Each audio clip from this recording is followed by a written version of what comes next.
Hi, everybody. Thank you so much for joining me. I think it's been well over a year since I've shared publicly like this, so thank you for bearing with me as I get my toes a little bit wet again. There's no sales pitch here. I have nothing to sell. This is just completely an offering from my heart. And really about overcoming worry, which I know there are so many people out there who struggle with worry much the way that I did for so much of my life.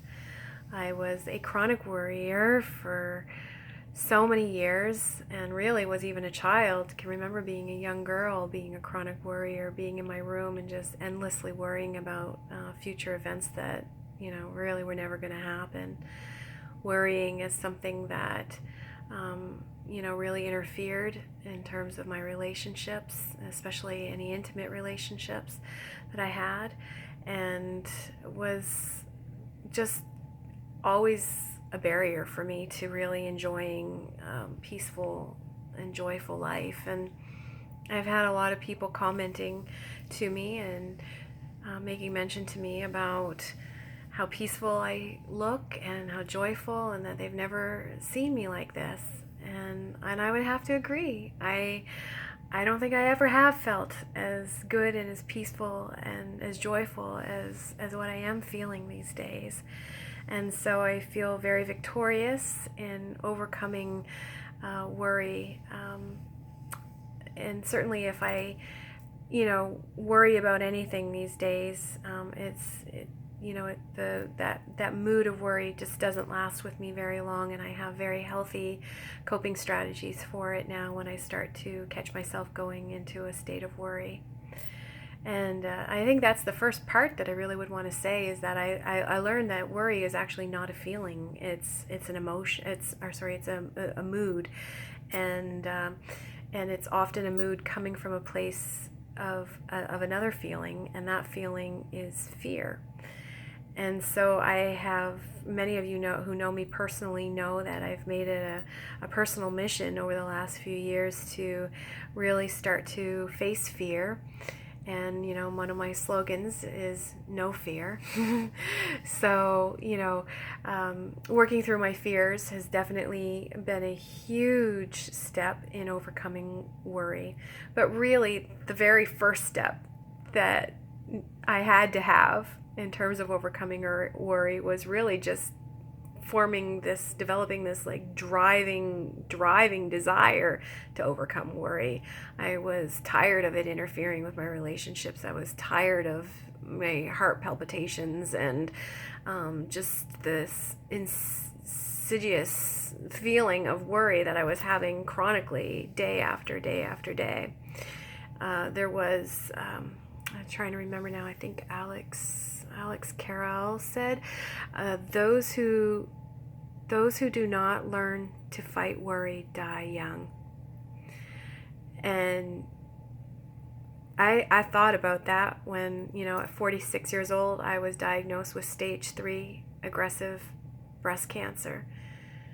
And I wondered how much of that state of worry, that mood of worry that I had so much of my life, was contributing to this diagnosis that I was now facing in my life. There's so much research and evidence out there to show that cancer patients who just intensely worry just don't fare as well as other people do. And I would say that that's very much true about life, period.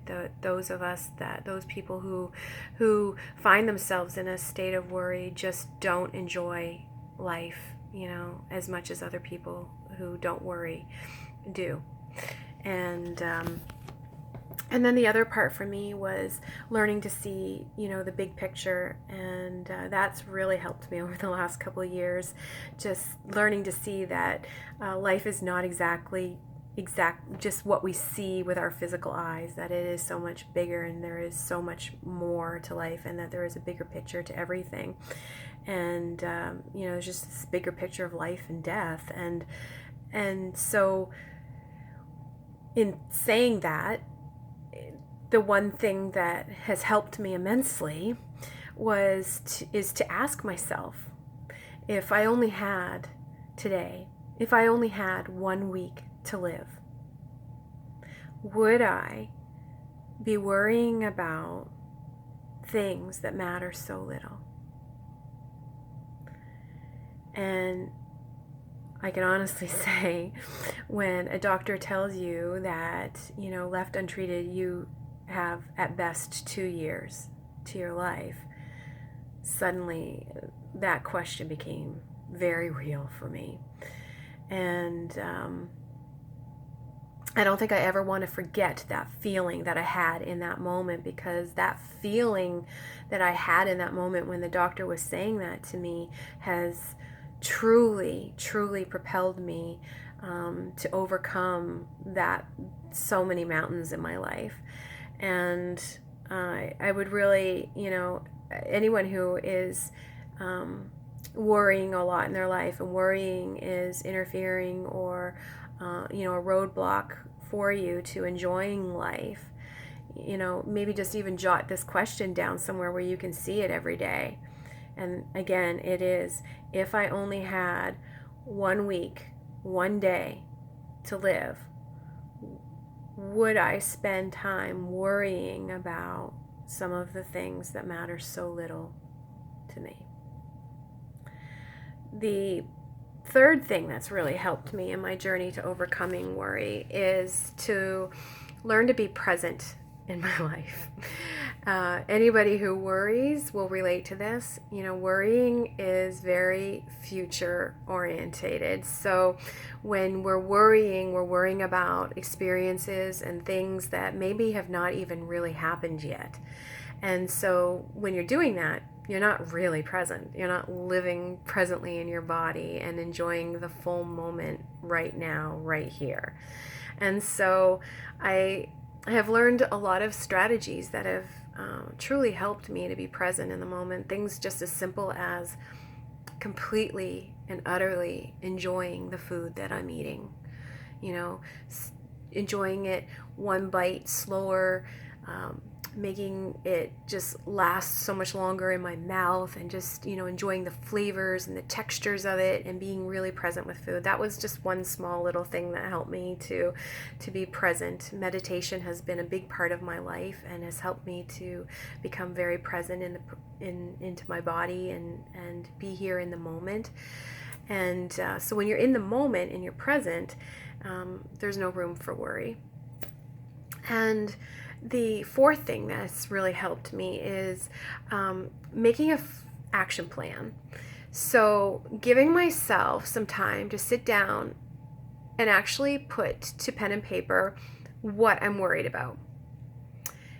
And, and in saying that, first of all, I had to make myself a priority enough to give myself that time to sit down and write, and I know that there are a lot of you out there who are not making yourself a priority.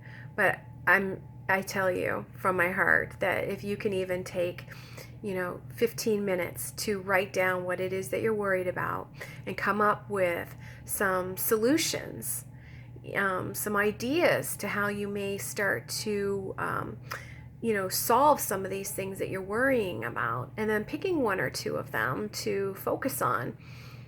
It can be as little as 2 minutes a day. And honestly, that is how I started. I just started by committing 2 minutes a day to working on some of these goals and some of these steps.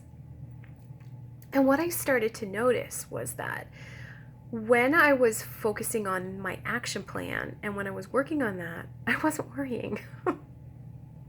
So that was awesome. That was great. So I just wanted to spend more time on my action plan and less time worrying. And so that worked out really well. And suddenly 2 minutes a day became a half an hour a day. You get my point.